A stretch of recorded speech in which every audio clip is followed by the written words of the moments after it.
أعوذ بالله من الشيطان الرجيم. بسم الله الرحمن الرحيم. سبح اسم ربك الأعلى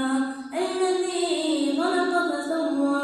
والذي قدر فهدى والذي أخرج المرعى فجعله غثاء أحوى سنقرئك فلا تنسى إلا ما شاء الله إنه يعلم الجهر وما يخفى ونيسرك لليسرى فذكر إن نفعت الذكرى سيذكر من يخشى ويتجنبها الأشقى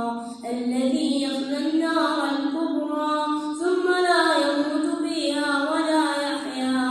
قد أفلح من تزكى وذكر اسم ربه فصلى بل تؤثرون الحياة الدنيا والآخرة خير وأبقى إن هذا